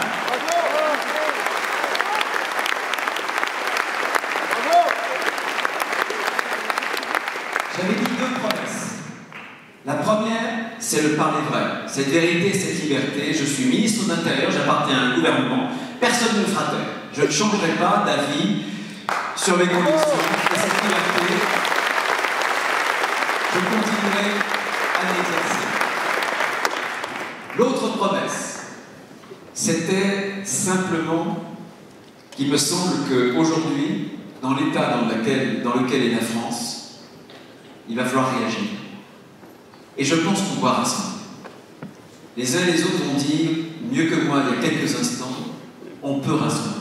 Je vous l'ai dit, ma surprise a été de voir, très concrètement, lorsque je mettais sur la table des propositions qui étaient des propositions clivantes. C'était pas de l'eau tiède, Elles étaient clivantes, elles provoquaient le débat, elles provoquaient même des polémiques. 75-80% des gens de droite soutenaient ces positions. Mais ce qui était incroyable, c'est qu'y compris des gens qui venaient de la gauche les soutenaient. Je me souviens du dernier congrès des maires, c'est toujours au mois de novembre. Toujours au mois de novembre. Et j'ai eu de nombreux maires qui venaient vers moi, et beaucoup me disaient, écoutez, monsieur Retailleau, on ne se connaît pas, moi je suis de gauche, mais franchement, moi je soutiens ce que vous faites. Ça veut dire qu'il y a quelque chose qui peut se passer, mes amis.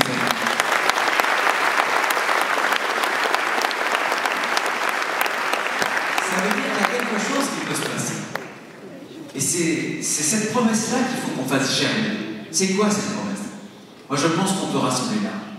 On peut rassembler large parce que les Français veulent une politique de bon sens, autour de quelques évidences, qui seront autant de rupture, parce qu'on est au bout du bout d'un système Et que si on ne fait pas différemment, si on fait avec des chèques en bois, sauf que 3300 milliards de dettes, c'est terminé, la fête est finie. C'est plus possible d'acheter la paix sociale avec des chèques en bois. Les rustines, l'eau tiède, c'est terminé. Il va falloir changer d'échelle. Il va falloir assumer la rupture. Mais la rupture pourra s'enlever à partir d'une politique de bon sens, à partir de quelques évidences. 2 ou 3 pour que je ne vous lasse pas si vous êtes impatient. La première de ces évidences, c'est le 17. Non.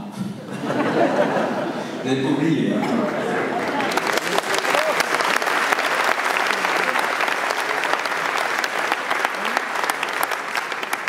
La première de ces évidences, la première rupture, c'est de sortir des mensonges de la gauche qui ont fait tant de mal à la France. Croyez-vous vraiment, mes amis, croyez-vous vraiment que ce qui fait la richesse d'une nation, ce soit le niveau de la dépense publique? Non, ce qui fait la richesse d'un peuple, c'est autre chose. C'est le travail de ce peuple. C'est l'ingéniosité d'un peuple qui fait sa richesse, sa prospérité, bien évidemment. 2 grands mensonges qui ont coûté si cher de la gauche aux Français, qui les ont gobés malheureusement. Le premier de ces mensonges, c'est de penser que c'est la dépense publique qui fait la croissance, c'est la dépense publique qui fait la qualité des services publics. On est les champions du monde de la dépense publique, ma chère Christine. Si vraiment il y avait ce lien entre la dépense publique et la qualité des services publics, alors on serait à l'avant-garde du bonheur universel, sans contestation possible. Le deuxième mensonge, il est pire. Travaillez moins et vous vivrez mieux. Travaillez moins et vous vivrez mieux. Croyez-moi, ces 2 mensonges ont précipité la France dans le gouffre. Ont appauvri collectivement et individuellement la France collectivement et individuellement les Français. Vraiment. La France, je le disais il y a quelques instants, 3300 milliards de dettes, ce qui fait que dans 2 ans, c'est demain dans 2 ans, hein, la totalité de l'impôt sur le revenu sera à peine suffisante pour payer les intérêts de la dette. La totalité de l'impôt sur le revenu que vous payez parviendra même pas à payer la totalité de ce que nous coûte le service de la dette. Et encore, il ne faudrait pas que les taux d'intérêt grimpent trop. Appauvrissement de la France. Mais avec cet appauvrissement, c'est notre souveraineté qui est atteinte. C'est notre souveraineté. Comme le disait très bien Napoléon, la main qui donne, qui prête, est au-dessus de la main qui reçoit, qui emprunte. Souveraineté. N'oubliez jamais, pour celles et ceux, je pense notamment à ceux de la droite, qui ont des idées sur le plan économique qui se rapprochent de la gauche, qu'on ne peut pas avoir de souveraineté sans politique de puissance. Quand le général de Gaulle arrive en 1958, avant de redresser la France sur le plan de la souveraineté, il va faire un plan de libéralisation de l'économie avec Jacques Rueff, il va rétablir avec Pinel le nouveau franc, et c'est grâce à cette politique de puissance qu'il va refonder la souveraineté de la France. Vive de Gaulle!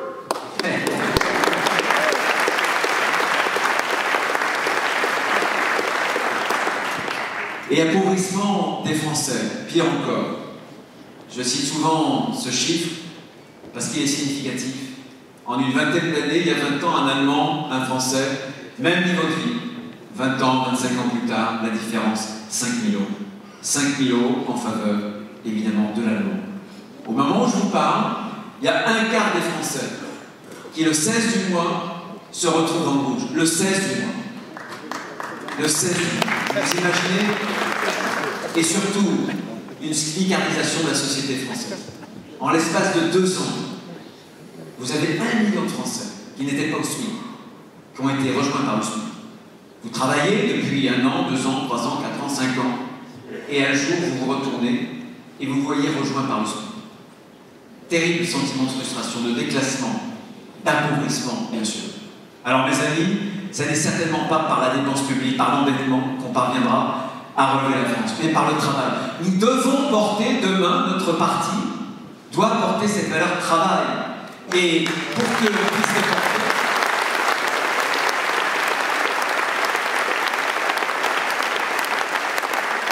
il faut que le travail paye. Quel est le problème aujourd'hui? Si on a une société qui se smicardise, c'est parce que quand un chef d'entreprise, un commerçant, un artisan veut donner 100 € net de plus, ça va coûter tout compris pratiquement 4 à 5 fois plus. C'est impossible. Ça devient impossible. Et notre problème, notre souci, mais aussi notre espoir, si demain on veut rendre du pouvoir d'achat, ça veut dire qu'il va falloir rapprocher le salaire brut du salaire net. Si on ne le fait pas, on ne parviendra pas à revaloriser le travail. Parce que le problème, c'est qu'aujourd'hui en France, voilà, vous avez ceux qui bossent, qui supportent la totalité de la lourde charge de toute la société. De celles et ceux qui ne travaillent pas, tout compris. Et comme on est beaucoup moins dans d'autres pays à travailler, eh ben, le poids individuel, il est terrible. Comment fera-t-on? Tout simplement en diminuant les charges. Il faudra deux choses.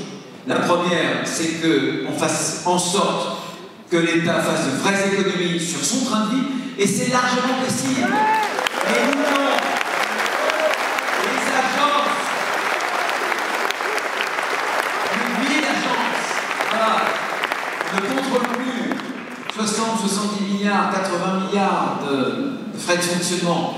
Vous vous rendez compte qu'au moment où je vous parle, vous avez des chaussettes, vous avez un trou et vous voulez les repriser, vous pouvez avoir un chèque pour repriser les chaussettes. Extraordinaire. Vous avez un grille-pain, il ne marche plus, vous pouvez avoir un chèque pour faire réparer le grille-pain. Et maintenant, l'État s'occupe de plan vélo. Moi, ça fait 25 ans, j'étais au conseil départemental général, on disait à l'époque de la Lambert, on a fait 2000 mètres de pistes cyclables, on n'a jamais rien demandé à l'État. Est-ce qu'on demande à l'État d'investir sur les pistes cyclables? On s'en fiche. C'est pas le job de l'État, mes amis. L'État doit se concentrer sur l'avenir, sur l'essentiel.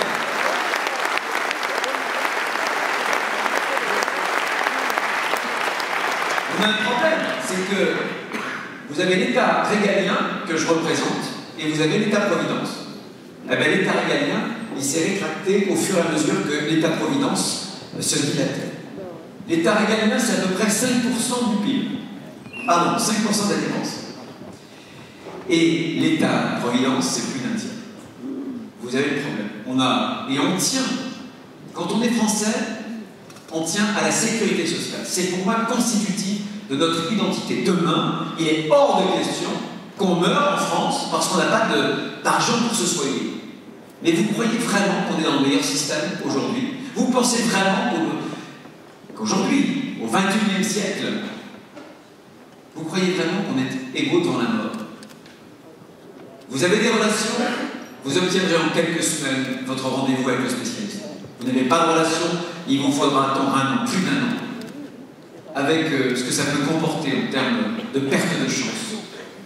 Il va falloir refonder justement ce modèle social, qui n'est plus un modèle, parce que l'hôpital croule sous la bureaucratie, parce qu'on a tellement été irresponsables que certains profitent du système.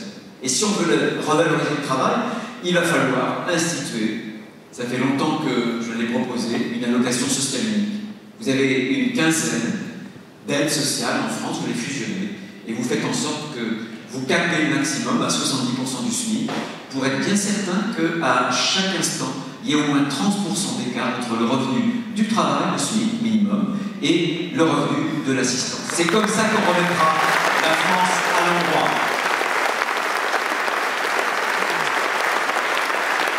Une autre évidence, une autre rupture, un autre échec, l'école. Il n'y aura pas de relèvement sans relèvement d'école. Et la rupture bien sûr avec tous les pédagogismes 68A, et désormais avec tous les délires wokistes. Le militantisme n'a pas sa place à l'école. L'école doit être un sanctuaire, parce que ce sont de jeunes consciences en formation. L'échec de l'école, c'est quand vous prenez des élèves de 6e en général, ils ont 11 ans, c'est clair. Valérie, en 6e, elle avait 7 ou 8 ans, 9 ans, elle est voyante. Mais en général, ils ont des élèves comme moi, normaux, 11 ans. Vous posez une question, vous allez l'écouter, je ne vais pas vous donner de feuille de papier ni de crayon, mais vous allez tâcher d'y répondre. Vous posez cette question à une cohorte de 6e. Combien y a-t-il de quart d'heure dans 3 quarts d'heure. Vous êtes concentrés. À cette question du type cheval blanc Henri IV, vous avez la moitié qui répond, ou qui répond mal. Autre échec de l'école.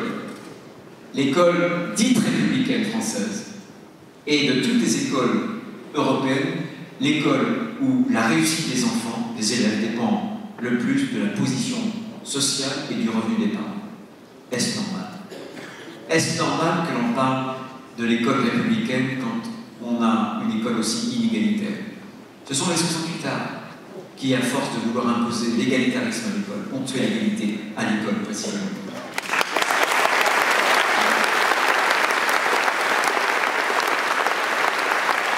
Alors mes amis, il faudra refaire l'école.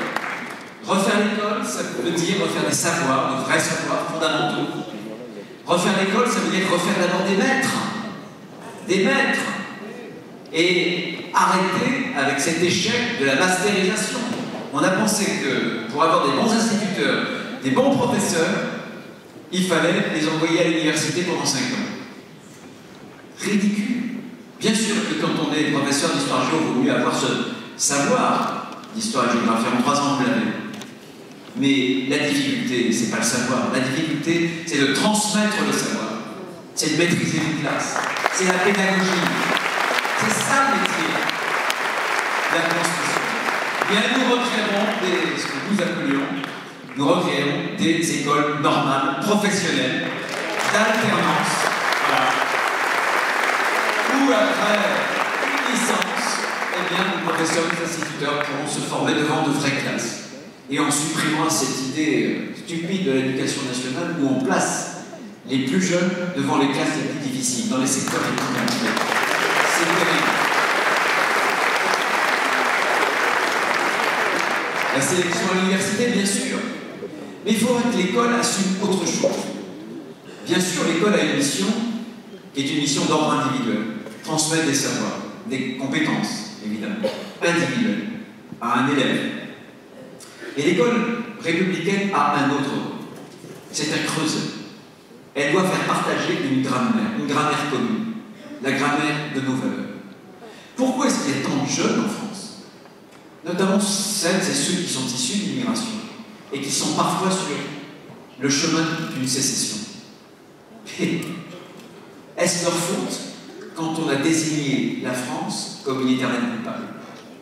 Est-ce leur faute quand on a présenté notre histoire de France avec cette vision lacrymale, pénitentielle de notre histoire?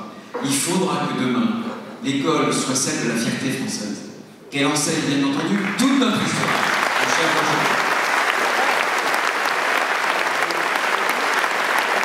Et qu'on apprenne à aimer la France. C'est ce qu'on demande à l'école républicaine, qu'on arrête la repentance. Il y en a marre des guerres mémorielles.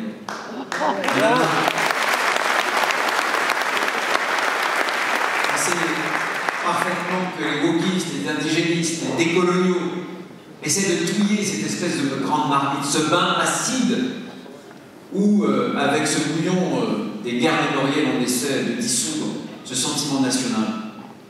On essaie de faire disparaître le peuple de France.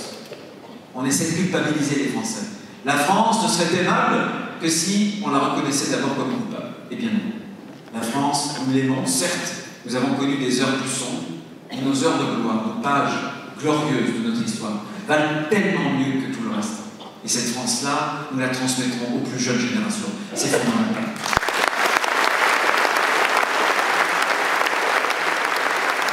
Je veux terminer rapidement sur une troisième culture, une troisième évidence, qui est pour moi une exigence démocratique.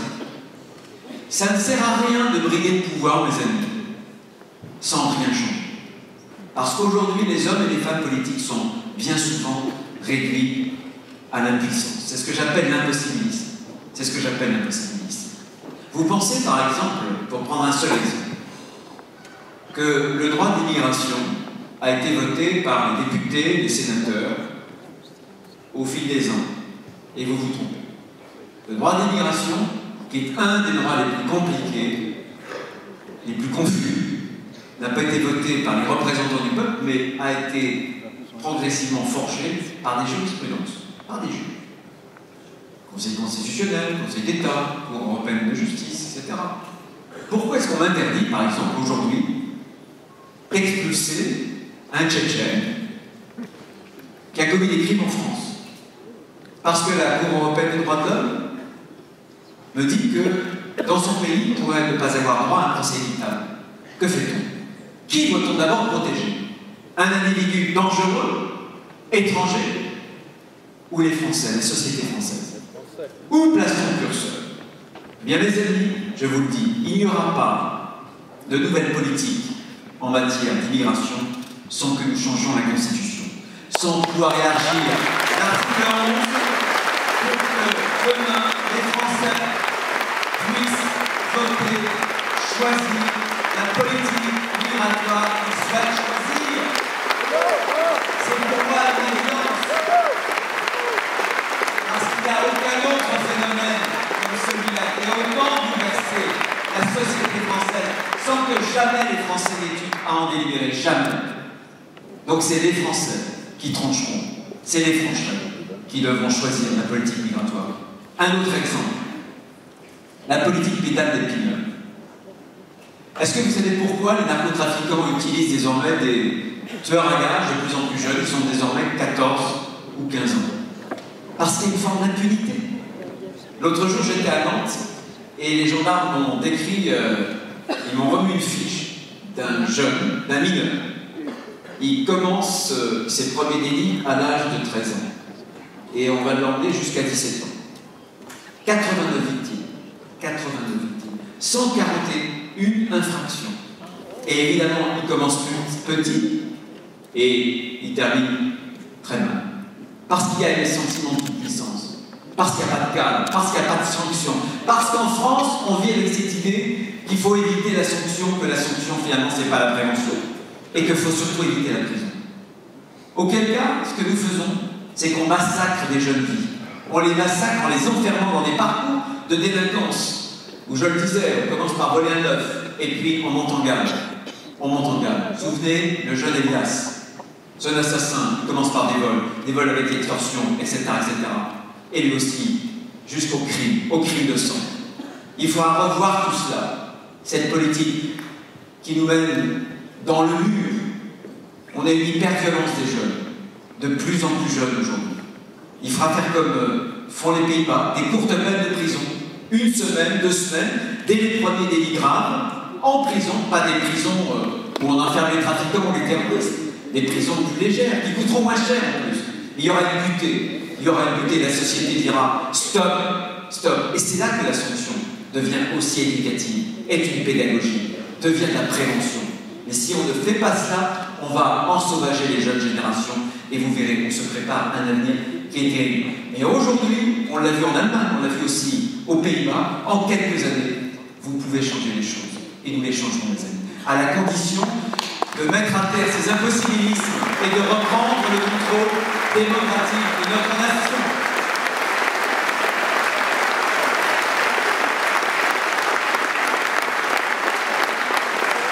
Pour conclure, sans que vous n'ayez oublié le chiffre 17. Le rassemblement. Nous devrons faire le rassemblement. Et nous ne pouvons pas rassembler si les Français, si déjà nous ne sommes pas capables de nous rassembler. Philippe, tout à l'heure, on a parlé, d'autres aussi. Et moi, j'y tiens énormément. Je pense qu'on doit faire une politique de la majorité nationale. Je m'en souviens, lorsque je rentre à Beauvau, je me dis c'est la catastrophe, c'est la galère, pas de majorité à l'Assemblée nationale, mais il faut que je prenne les Français à témoin. Ce sera ma force. Sans majorité, il faut faire une politique de la majorité nationale. C'est ce que nous devons faire. Il faut que nous rassemblions. Se rassembler, c'est créer un grand parti. Un parti qui sera moderne. Il y a des jeunes ici, mais ils sont pas assez nombreux. Notre parti, depuis longtemps, ne parle plus à la jeunesse. Je n'ai jamais fait de la jeunesse un continent séparé. Je respecte les jeunes. Je n'ai jamais fait de jeunisme. C'est stupide. Mais on ne peut pas radoter toujours les mêmes idées. On ne peut pas. Il faut inventer, imaginer les idées de demain. Parce que la France d'aujourd'hui, ça n'est plus la France d'hier. Ni ici, ni dans les Hauts-de-Seine, ni en Vendée, croyez-moi. Il faut donc qu'on crée un parti moderne, un parti populaire, où tout le monde puisse se retrouver, quelle que soit la catégorie sociale. Peu importe. Unis par l'amour de la France. Moderne, populaire, patriotique.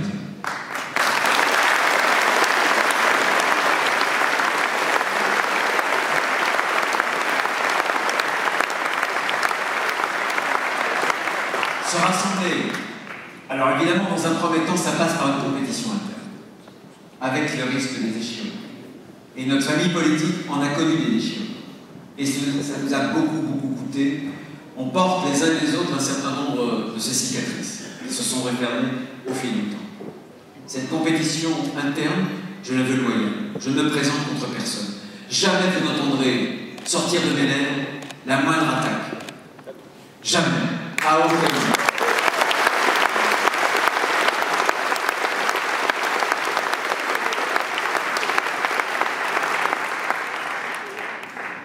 La clé, c'est vous. Le vote, c'est vous. C'est une compétition. Lorsque je me suis engagé, j'ai écrit à chaque adhérent pour dire que je refuserais les débats. Les débats médiatiques, j'ai des dizaines de propositions. Les médias aimeraient tellement qu'on se déchire, qu'on nous mette dans une pièce et qu'il y ait du sang partout sur le mur. Le Colisée, les jeux, il n'en est pas question. Ce vote, c'est à vous qu'il appartient, à personne d'autre. On ne se donnera pas un spectacle. C'est une compétition interne qui vous appartient, mes amis. Qui vous appartient. Ce que moi je veux faire du parti, c'est d'abord faire en sorte que ce soit un parti démocratique. Je veux rendre le parti à ses adhérents. Parce qu'il a été capté et trop verrouillé. Les adhérents doivent être des sociétaires, pas seulement des remplisseurs de salles, des distributeurs de tracts, voilà, des colleurs d'affiches. Non, les grandes options, les grandes lignes, c'est vous qui les tranchez. Par votre vote, je suis pour le référendum en termes constitutionnels, pour les affaires, si j'ose dire, externes, mais pour l'interne, je suis aussi pour que vous puissiez vous exprimer et que lorsqu'il y aura des grandes options, vous les trancherez, y compris avec un référendum d'initiative militante. S'il y a 15% ou 20% de militants qui souhaitent trancher une question, eh bien on la tranchera par la voie de la démocratie. Et nous choisirons, et demain, c'est vous qui choisirez le candidat ou la candidate qui devra porter nos couleurs à l'élection présidentielle. Bien sûr.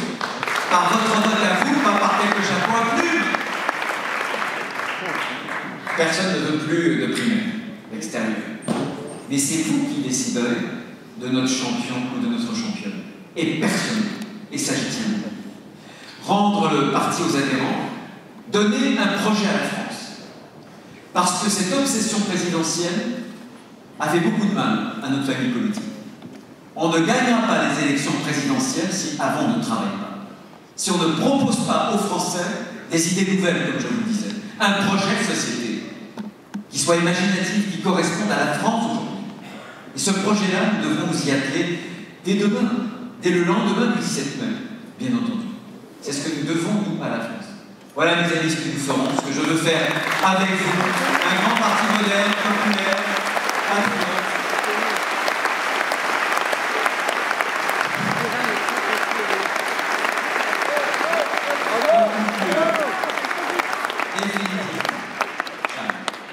Pour conclure définitivement, parce qu'on se connaît pas. Vous m'apercevez sur une estrade depuis quelques minutes, un peu longue, je vous l'avoue. De temps en temps à la radio, de temps en temps à la télé, vous me lisez parfois, mais vous me connaissez peu. J'aurais simplement vous faire percevoir ce que je porte en moi. Je voudrais simplement que vous puissiez sentir quelques instants de quel bois je suis fait et quels sont les ressorts, quels sont mes ressorts en politique. Je voudrais simplement vous dire que cet état d'esprit dans lequel je suis et ce sentiment qui m'habite, c'est un mot que je vais prononcer, mais qu'un mot qui est devenu désuet, qui est devenu ringard. Et pourtant, c'est un mot qui caractérise bien, je trouve, le tempérament de droite, c'est la gratitude.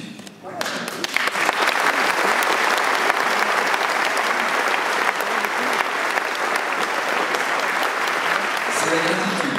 Vous aurez des hommes et des femmes politiques qui vont venir vers vous bien souvent et qui crânement vous diront je me suis fait tout seul. Ils vont vous le dire en bombant le torse, en gonflant les muscles, ce que je ne peux pas faire modestement. Je peux vous l'avouer. Je me suis fait tout seul. Mes amis, c'est un mensonge. On ne se fait jamais tout seul. Ce sont les autres qui nous font. Ce sont les autres qui nous font.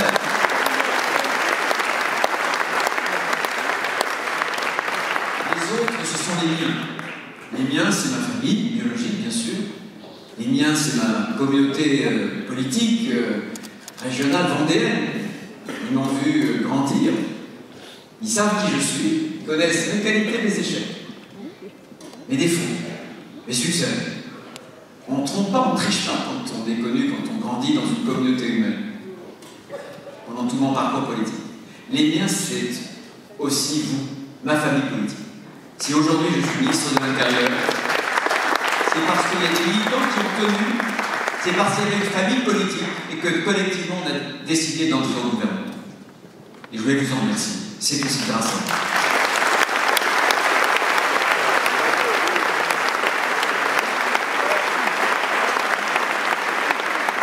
Être habité par ce sentiment de gratitude, c'est se sentir redevable. Être redevable, c'est se sentir responsable. Être redevable, c'est de sentir en soi qu'on ne veut pas décevoir. Et je ne veux pas vous décevoir. Et je ne vous décevrai pas. Je veux porter vos valeurs, vos convictions. Vous êtes, bien sûr, des cœurs ardents de notre famille politique. Vous êtes des cœurs fervents de la droite française. Alors cette ferveur, cette ardeur, je veux que vous la cultiviez. Je veux qu'ensemble, demain, on puisse écrire un nouveau chapitre de la droite française. Je veux qu'ensemble, demain, on puisse ouvrir une nouvelle page. Une nouvelle page avec de belles victoires, peut-être l'ultime page de nos victoires. Je ne sais pas qui portera le flambeau de la France, mais ensemble, l'étendard français, qui parfois tombe dans le ruisseau, dans lequel niveau nous allons relever, avec ses couleurs, avec ses valeurs. Parce que nous aimons, comme le disait si bien Roger tout à l'heure, nous aimons la République française, ce qui nous est commun. La République française, ce n'est pas elle qui valorise les différences, elle valorise les ressemblances, comme une indifférence aux différences. Ce qui est plus important, ce qui nous réunit, c'est la République française. Et puis la France. Cette France que j'ai chevillée au corps, quand je vous disais que je me sens redevable, que j'ai ce sentiment de gratitude, c'est que depuis longtemps, j'ai ce sentiment d'un endettement, d'avoir reçu beaucoup de mon pays et de devoir donner quelque chose en retour. Un grand-père qui a reçu une balle en 14, qui lui a traversé, une balle allemande qui lui a traversé la gorge. Un autre père qui a fait la guerre d'Algérie. Bref, je suis la seule génération à ne pas avoir eu à monter au feu. Mais ça m'oblige, ça nous oblige. Vous tous qui m'entourez ce soir, vous n'êtes pas venus au monde seuls. Vous êtes venus dans un monde qui est plus vieux que vous. Vous avez des parents, vous avez des grands-parents. Ils vous ont donné quelque chose. Ils vous ont donné un trésor. Cet héritage, cette filiation que vous assumez. Ils vous ont beaucoup donné. Et vous voulez faire que ce trésor, cet héritage puisse grandir. Je pense qu'il faut que nous, la droite française, on porte cette idée qu'une nation, qu'un peuple, n'est pas uni simplement par des principes matériels. Cette idée de gagner toujours plus, d'avoir de plus grands profits, de consommer toujours plus.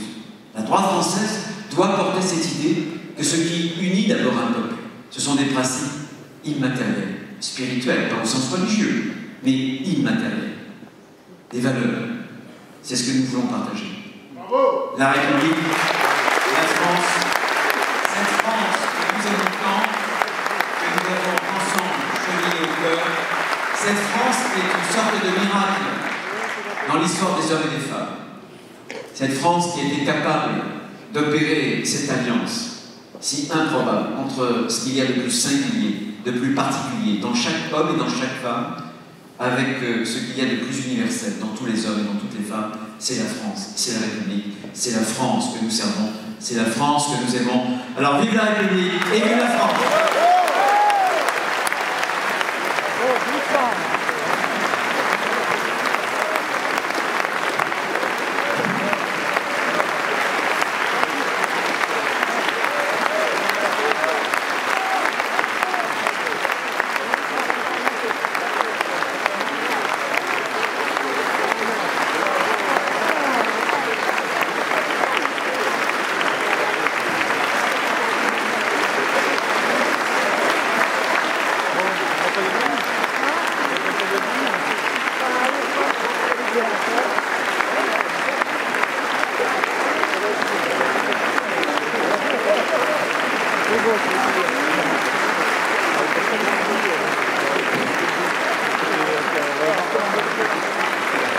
Et puisque nous sommes des patriotes, mes amis, terminez par la Marseillaise.